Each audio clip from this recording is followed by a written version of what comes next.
For the ones who work hard to ensure their crew can always go the extra mile, and the ones who get in early so everyone can go home on time, there's Grainger, offering professional-grade supplies backed by product experts so you can quickly and easily find what you need. Plus, you can count on access to a committed team ready to go the extra mile for you. Call, click Grainger.com, or just stop by. Grainger, for the ones who get it done. Rockford's home for Classic Rock 96.7 Eagle. Double T Morning, sponsored by Tommy's Express Car Wash in Loves Park on Forest Hills and East Riverside. My friend Mike Peck for the Rockford IceHogs joining me before we talk about hockey. How's that weather out there, buddy? Well, the weather's kind of like the feeling in the IceHogs office and in IceHogs Nation right now. Stormy, drippy, wet, but we're going to get through it. This too shall pass. And sunny afternoon today. How about that? Yeah, you were on your way right when it was pouring. Oh, man, it was coming down. It was coming down. I felt bad. I had to drop my two sons off at school, and they had to walk. They didn't have to walk too far, but it was probably just past the peak, but it was coming down, so I'm sure they got some wet shoes in class right now. Well, you brought up the sad feelings. The IceHogs season is over. They got knocked out by Grand Rapids. What happened in this series that was different than the regular season? Well, first off, the series was really, really tight. The IceHogs lost 2 overtime games. Unfortunately, blew a 2-goal lead at home, lost in overtime, and then kind of turned the tables on Grand Rapids last Friday. They were down 3-1 with 4 minutes left, tied it, but then Grand Rapids again won in overtime. And then on Sunday, it was a 4-2 game. Grand Rapids did have an empty net goal.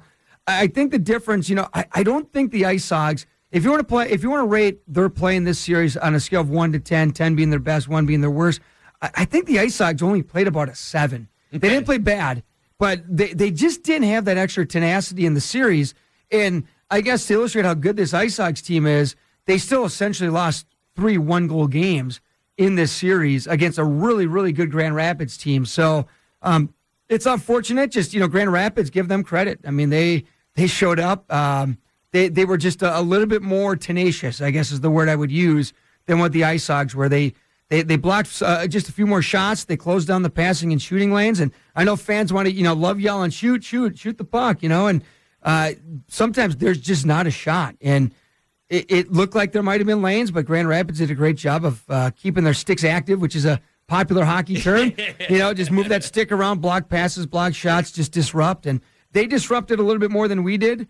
We were able to match in some areas, and unfortunately, we just couldn't match in every area. And tip the hat to them for winning the series. And we'll see if they're going to take on Texas or Milwaukee. But Grand Rapids is a good team. Yeah, that is true. I mean, we watched it all season long when the IceHogs played them. But talk about how this team improved through the season. Oh, it was awesome. It was an awesome season from that standpoint. And the team started off a little slow and then turned it on in late October into early November, and then kind of hit the skids. Guy had a lot of injuries, a lot of guys recalled, and we got everybody back, and we still weren't playing that well. And a credit to Anders Sorensen and Jared Nightingale, Rob Klinkhammer, Matt Smith, the coaching staff there, Johnny Lehman. I mean, those guys, they worked really hard, and then the veteran guys, getting a guy like Rem Pitlick in the lineup, really stabilized the lineup. And then early February, we had that really long homestand, and the team just turned it around. And credit the coaches, credit the players. The players got to do the work. The coaches got to try to set them up as best they can for success, and they did. And it was one of the best stretches of IceHogs hockey that we've ever had. They finished the regular campaign Double T 20-5. Wow! So it was just a blazing finish to the season for the IceHogs, and almost chased down Grand Rapids for second place. Ended up in third, and obviously with the tight playoff series and not getting the series win, season ends in a little bit of disappointment. But there's a lot to be proud of for the IceHogs, and a lot of young guys on this team. And you look at the goaltenders, start there with both Drew Comesso and Jackson Stauber, and both were considered rookies this year, even though this was Stauber's second year here. They both had some awesome stretches, and it's going to be fun next year. One or both could be back in Rockford next year. Who knows what's going to happen? So there's a lot to be excited for the future, but it's tough. It's a tough pill to swallow when you lose a playoff series, especially this early, and you see how good the team is and the potential the team has, or I guess you could say had now. And that's tough because this team was built to make a run. But, it was like an NHL series. You look at these NHL playoff series, and a good team is always going home. And that's what happened in the Rockford Grand Rapids series. And unfortunately for us, it was us going home. Yeah, you know what? It happens, though. And I know it's hard to tell, but, I think a lot of these guys will be most likely back next year. Yeah, there's a good group that are still under contract or that are restricted free agents that I'm guessing will be retained. Like a guy like Lucas Reichel, I believe, is an RFA. And so a lot of those guys get retained, but there's also going to be some change. I mean, there's new prospects coming into the system next year. So that means, some of these older guys, it'll probably be time for them to move on, which is tough because you look at guys like, Brett Sini and David Gust and, Luke Philp, who battled back from an Achilles injury and made it back this year. I mean, all three of those guys were key for the IceHogs over the last couple of seasons. And unfortunately, the way the American Hockey League works, this is a spot for prospects, and those guys are, getting up there in their tenure. I think all three will probably be considered veterans next year, and it'd be awesome to have them all three back. But again, I'm not the GM. That's Mark Bernard and Kyle Davidson make the call on that. But realistically, just looking at history, guys will end up moving on, and but I think there's going to be a good group of guys that'll be back. And you look at the core. We could have a really good and exciting team again next year. Some of these guys going to get the chance in Chicago, you think? Yeah, hopefully. I mean, that's what it's all about. You look at a guy like Isaac Phillips, who he's only 22 years old, but this is his fourth year in the system. Maybe next year's the year he gets his chance to be up there full time. Spent a lot of time up there this year, but there's some other young guys that are knocking on the door. Ethan Del Mastro had an awesome year. He played a couple games at the end of the year. Nolan Allen, who got banged up, and he was sorely missed in the postseason. Hopefully, he gets a chance next year. But the list goes on, and I know for fans sometimes they get frustrated because it's the guys get good and they get called up, and that's what it's about. That's what it's about. They get the reason these guys are here is because they're not consistent enough to play in the National Hockey League, and once they get to that level, once Kyle Davidson determines like, hey, this player is ready to be in the NHL.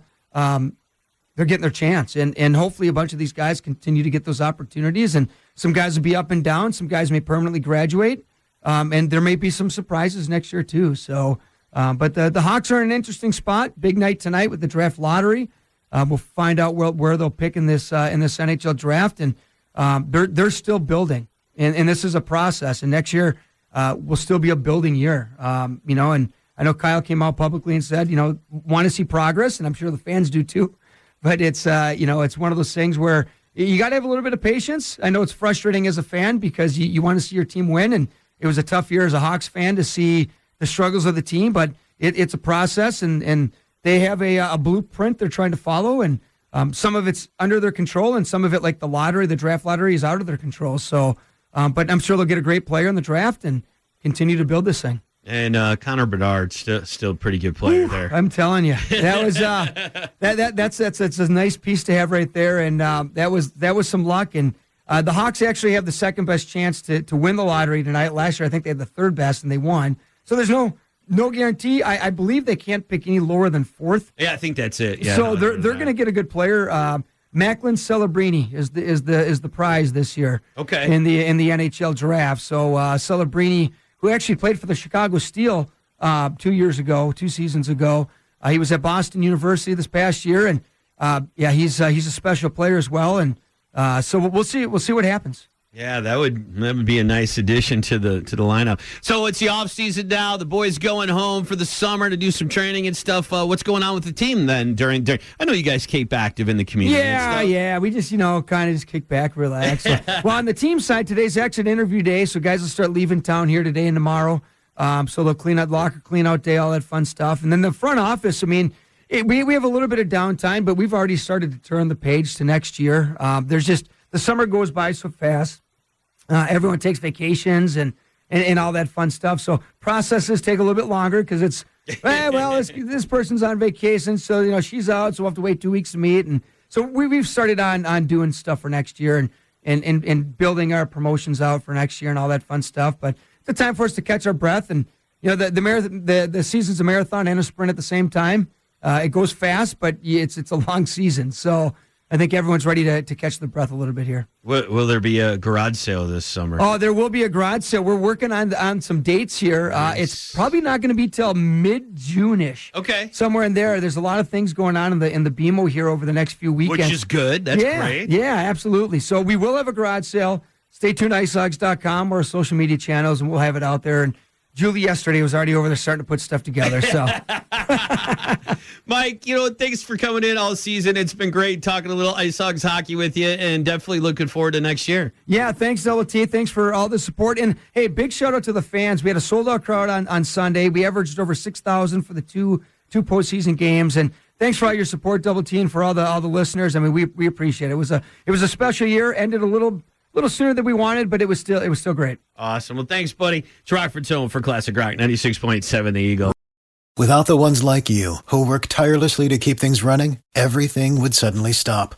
Hospitals, factories, schools, and power plants, they all depend on you. No matter the weather, emergency, or time of day, you're the ones who get it done. At Grainger, we're here for you with professional-grade industrial supplies. Count on real-time product availability and fast delivery. Call, click Grainger.com, or just stop by. Grainger, for the ones who get it done.